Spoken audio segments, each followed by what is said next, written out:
Today I'm going to be reviewing all the books I read in the month of June. I did not read very many books in June compared to what I typically have been reading this year. I only read 10 books, which is tied with my lowest month of the year, but I had the best month of the year in terms of average rating. This was an unreal reading month. I was shocked with how often I was finding great books and just generally enjoying what I was reading more. It was a really solid month, and I ended up with not one, not two, not three, but 4 5-star reads out of this month. That is 40% of what I read this month was a 5-star. That I don't think has ever happened before. So as always, I'm going to go in order from my least favorite to my most favorite, and I'm very excited to talk about these books today. I only disliked 2 books that I read this month. One of them was a 1-star and one of them was a 2-star. So we're gonna start with the 1-star. And this was very upsetting, but it is Middle of the Night by Riley Sager. I have read every published book by Riley Sager. Sometimes I love his books, sometimes I don't love them so much, but I usually have a fun experience reading his books. It's something I look forward to, knowing that a new Riley Sager book is coming out every summer. And I was looking forward to reading this one because it is his first book that he has published with a male protagonist, which is just something a little bit different. And of course, I was just excited because it's a new Riley Sager book. I was planning on filming a dedicated reading vlog to this book, and I actually did film a dedicated reading vlog to this book, but by the end of it, I just did not want to publish that reading vlog because I gave it a 1-star and I did not enjoy anything about it, and I really didn't have that much to say about it other than the fact that I didn't really enjoy it. The concept of the story is that 30 years ago, 2 boys were camping out in the backyard of one of the boys. They were staying in a tent. This was something they typically did. And in the morning, one boy woke up and the other boy was gone, and the tent had been slashed, and that boy was forever missing. Now, 30 years later, you are following the perspective of the guy whose friend went missing. He is now moving back into his parents' house where it all went down, and he is starting to try to finally figure out what happened to his missing friend. The main issue I had with this book is I just found it to be very boring. I felt like the entire concept of the book was just what the book was, exactly what I just said. His friend went missing, and the whole time he was like, I wonder,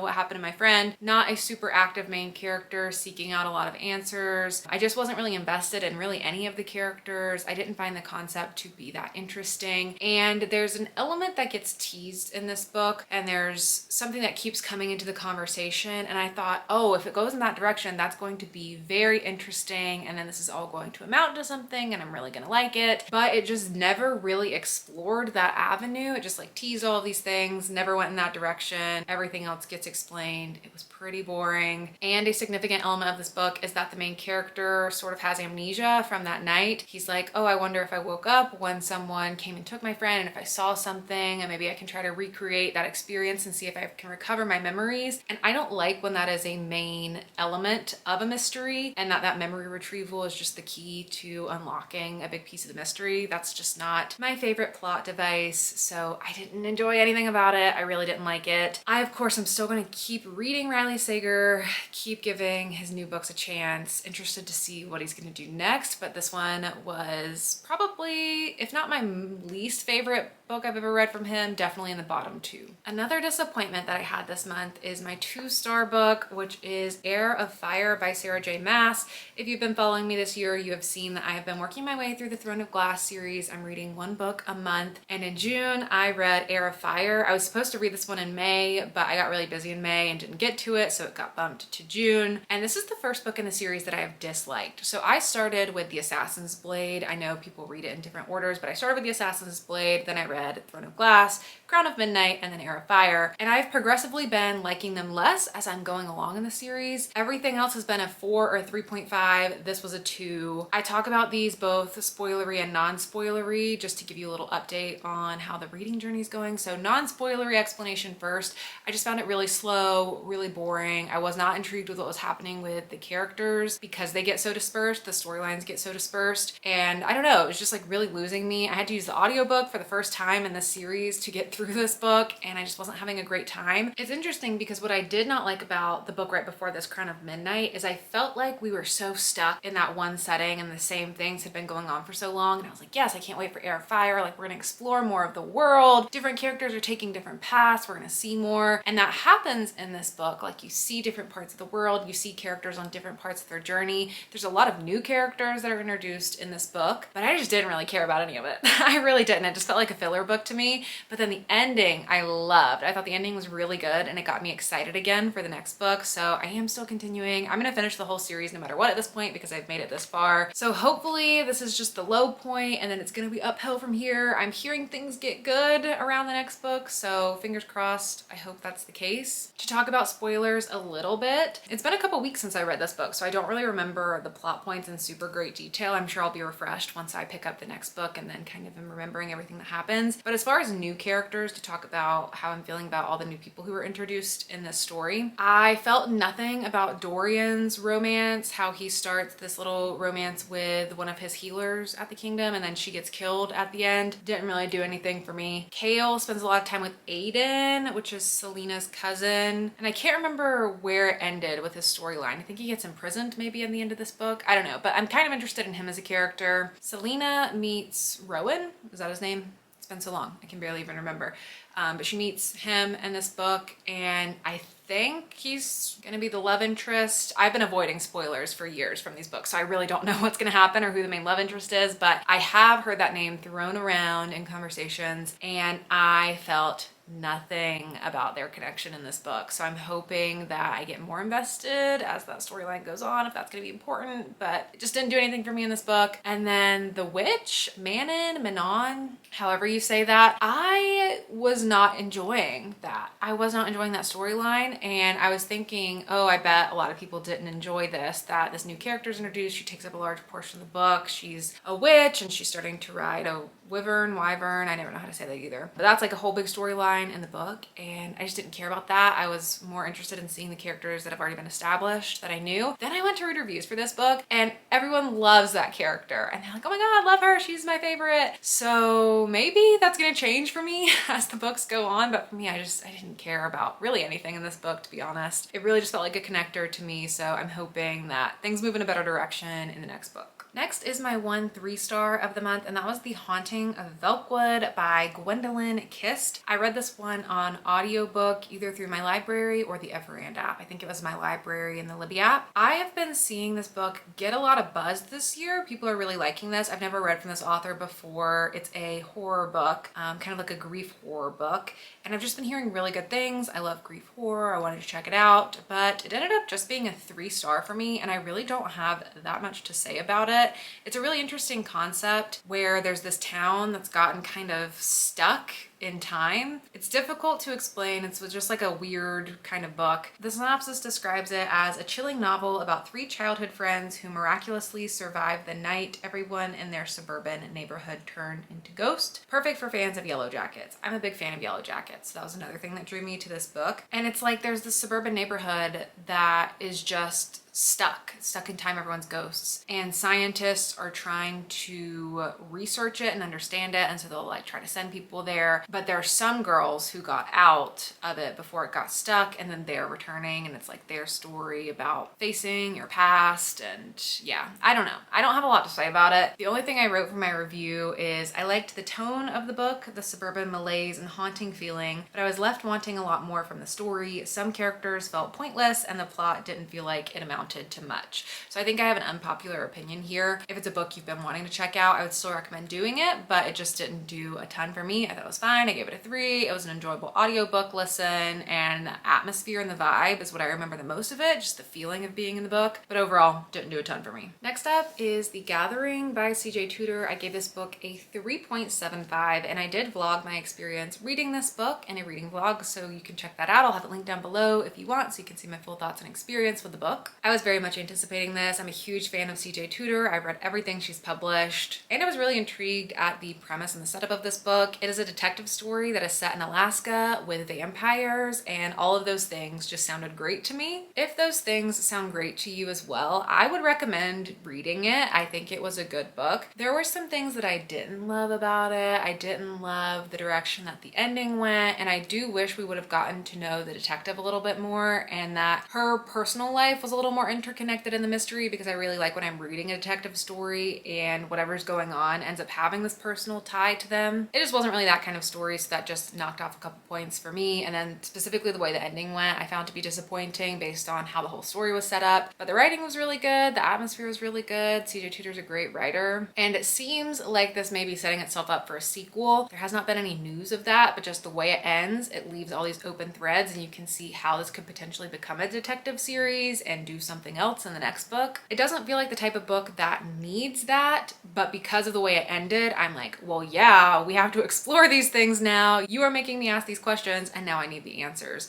So I kind of just wish all of that it's teasing would have been in this, and it would have just been one book. But if this does become a series and then, I become more invested, maybe I'll prefer that experience later on. So I'll have to see if CJ Tudor plans on writing more books in the series. Haven't heard anything yet, but I enjoyed it. And if you're looking for a kind of spooky detective story in Alaska with some vampires, if you liked the latest season of True Detective, then I would recommend picking this up. Next up is Happily Never After by Lynn Painter. This is a rom-com that I gave a 4-star to. I listened to this one on audiobook through my library. And if you're wondering, I'm looking at my computer and my reading spreadsheet because I've been writing little reviews of all of the books I read this year. I've been very good about it. It's the first year I've ever been able to actually keep up with writing a review for every single book that I read. Some of them make it to Goodreads, some of them don't, but all of my reviews are in my spreadsheet. And especially for books that I just listen to on audiobook, I like to refresh myself on exactly what my notes say. And this one is just really funny to me because sometimes I write these really thoughtful reviews and I write spoilery details so I can remember later what happened in that book when I want to reference it. If it's something complicated, I'll like write out who the killer was or what the big plot twist was. I'll talk about themes that I really liked in the book, things that made me think about, other movies and books that I can compare it to. And other times I write reviews like this. Cute and fun rom-com. Suspend your disbelief. Everyone they know needs an intervention at their wedding. Steamy, steamy, steamy. Dual narrators on the audio. Slay. This was just a really fun time. When I just have an audiobook experience like this, just a fun little listen. I don't have a lot of thoughts. I just have a good time. These are the kinds of reviews that I end up with. And I don't know how much substance you're going to get from something like that, but if you're looking for a fun rom-com, I definitely recommend this one. It's about these two characters, and at the start, the woman is getting married, but when they're like, does anyone here object to the reason these two should be together? A man stands up and objects. It turns out she hired him to do that because she didn't want the wedding to go through. That's his job on the side, is he will go to all these weddings and object for people and help end weddings when people don't want them to go through. There's a whole reason for it, but I'll leave that a little bit as a mystery. And anyways, they end up developing a romance together. And the reason I said suspend your disbelief is because this is such a silly concept in general of having someone that you hire to come and interrupt your wedding and be like, actually I object because he's been cheating on her for 6 months and I don't think they should be together. In general, that's a really silly concept. And then when they start spending time together, they start doing it together. And this happens a lot. Like everyone they know ends up hiring them to go and do this. And I just can't imagine that being a realistic case, but for a rom-com, for just a silly little rom-com, it was very fun. I could imagine this being a little Netflix movie. I think it'd be very cute, and it was steamier than I expected it to be. I didn't have a specific expectation going into it. All I knew was, the cover was cutesy. I hadn't heard many people discuss this book, so I wasn't sure the steam level, what it would be. This one was steamy, and it was good, and I liked it, and I would highly recommend it. Next is The Last Murder at the End of the World by Stuart Turton. This was another 4-star for me, and I also vlogged my experience reading this book, so you can check that out if you want. This was one of my most anticipated books of the year. I absolutely love Stuart Turton's works. The other 2 novels I've read from him in the past, I have given 5 stars to each of those, so I was very excited for this one. Unfortunately, it did not get the perfect 5-star rating, but a 4-star is still great. I still had a great time with it. This is a very original story, and I feel like that's what Stuart Turton does so well, is he creates these mystery stories and he blends some kind of speculative element into it, and then he does something that you just feel like you've never read before. I can guarantee I've never read a book like this before. It's mostly an apocalyptic sci-fi type of story where the world has basically ended. There was this fog that came and descended upon the world and many people are dead from it, but there's this civilization that's living on this island. They're the last group of people who survived this, and they're stuck on this island because it's right where they're able to keep the fog out. And then a murder occurs in the community, which is very unusual for them, and they're trying to solve what happened. What I've liked about Stuart Turton's books in the past is they have a very classic murder mystery feel to them. And this one I felt did not have as much of a classic murder mystery feel to it. There's certainly a murder mystery in the story. That is certainly what the plot is, like that carries a lot of the plot, but it felt like it was being this bigger novel, asking these bigger questions about the end of times and very existential, like what's worth saving at the end of the world, who's worth saving at the end of the world. And then just a lot of sci-fi things going on in the story as well. It felt like it was building that more so than housing the cozy, like classic murder mystery feel. So that's why it didn't hit that 5-star mark for me personally, but I still really enjoyed the story. Thought it was really cool, kept me guessing the whole time, and it's always nice to read something that feels unique. The remaining 4 books I have to discuss were all of my 5-star reads, so I loved all these books and they were definitely my favorites of the month. These are not in any particular order amongst the 5-star reads. I'm just going in the order that I have in my spreadsheet. First up is A Game of Lies by Claire McIntosh. This was part of a reading vlog I did where I was reading books that were thrillers with reality TV elements to them. Both of the books ended up being a 5-star, so I'll talk about the next one in a minute as well. But I really enjoyed this book. This is a story that is technically the second book in a series. It's a detective series, and theoretically you could definitely read this book as a standalone. You do not have to read The Last Party to be able to comprehend A Game of Lies, but there are some reveals and things that go on in the first book that this builds upon, so you will be spoiled for some things that happen in the first book. The mysteries are independent of each other, but specifically things about the main character, the main detective character, specifically things about her life gets revealed in the first book that will be spoiled for you in the second. So I'd recommend reading both. I really have enjoyed both of them. I did enjoy this one more. Like I said, I gave it a 5-star, and I'll be talking about it in a non-spoilery way so that I don't spoil anything from the first book, which is what I did in the reading vlog as well. So the concept of this story is that you're following this detective who is working on this case that is going on where this reality TV show is being filmed. These books are set in Wales and England, and I don't know a lot about historical context of all of that, but things to do with Wales and England I feel like become an important part of the story, especially in the first books. There's talking about like conflict going on both sides and where certain communities get placed and whatnot. So anyways, that's where it's set. And they're doing this reality TV show in the wilderness where they're sending all these contestants out. And originally they think it's just this sort of survival wilderness type of reality TV show. But once the contestants get there, they learn that it's actually going to be this show about everyone's personal secrets and exposing other people's secrets. So the goal is to try to figure out what other people's deepest, darkest secrets are and expose them before your own gets exposed. And whoever's left standing at the end is going to win this big cash prize. So it is a juicy concept for a TV show. Ethical? Probably not. So the stakes are really high for these contestants already in the show, and then after they learn this information, someone goes missing and the detective has to come out and try to help solve the mystery. Essentially, it's just a crime procedural in a small community. You got some quirkier characters, you got some dark humor in there. Overall, I just really love the atmosphere and the tone of these stories. They're just really fun detective mysteries. I really like the writing and the characters that Claire McIntosh is creating in these series, and if she does another book, I will definitely be checking it out. The other book that was in that video and my other 5-star is One Perfect Couple by Ruth Ware, also a reality TV based thriller. In this one, the reality TV show is a little bit more front and center because the main characters that you're following in the story are actual contestants on the reality dating show versus following a detective perspective coming into the environment. The concept of the reality TV show in this book is that all these couples are going out to this island and it's going to be a competition of who's the perfect couple at the end of it. There's going to be a little bit of partner swapping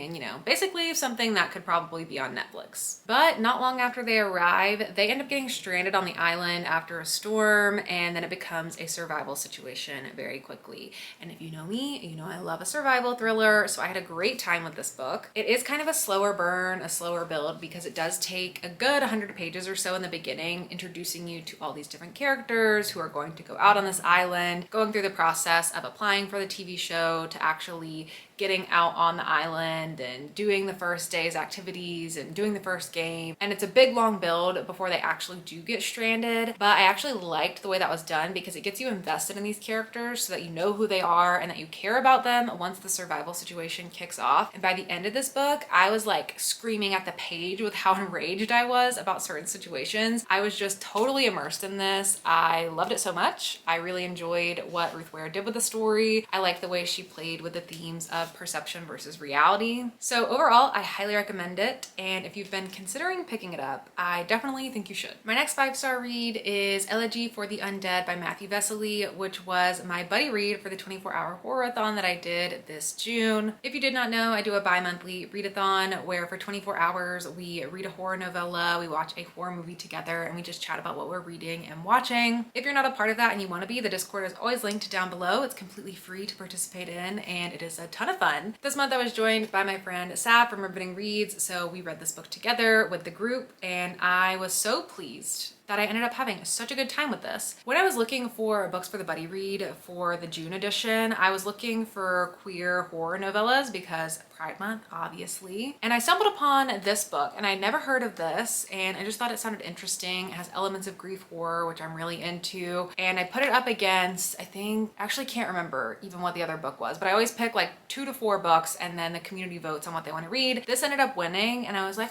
that'll be interesting. Never heard of it. No idea what we're getting ourselves into. Not a book that I had on my radar. We'll see how it goes. And I think that really helped with my experience of this because I was going in completely unclouded. So I'm gonna rave about this book and tell you how much I loved it and how meaningful it was to me and how much I love these characters. And I'm gonna set the bar so high. So if you're watching this and you've never heard of this book and then you're hearing me like love it, I'm so afraid that you're then gonna go read it and you're gonna be like, it was fine, 3 stars, nothing special. So just disclaimer, putting that out there. I don't think this book did anything that books haven't done before. I'm a really character-driven reader, and I got really invested in these characters. Like, I felt like I lived lifetimes with them just through reading this book, and it just really impacted me for several different reasons. So for me, it's a 5-star. In general, I can't guarantee you're gonna have that same experience, as I never can, but just putting that out there. Anyways, what the story is about is you're following this married couple, Jude and Lyle, and this is sort of a dystopian apocalyptic type book as well, because in this world there has been this virus outbreak called the ANA virus, and it's being described as a zombie virus because if you get infected, the virus attacks your brain and then makes you very violent and aggressive, and often people will kill other people and then try to spread the infection, and then you die sort of, but then your body comes back to life. It's a whole thing. Anyways, when the book begins, you know that Lyle has been infected with this virus, and it's pretty inevitable that he is going to die. Throughout the story, you are following both Lyle and Jude's perspective in the present day as they're dealing with that situation, but also largely flashbacks to how they got themselves in the situation, how they first met, how the relationship started, what happened when the outbreak started, and then where they are now. And it's just a book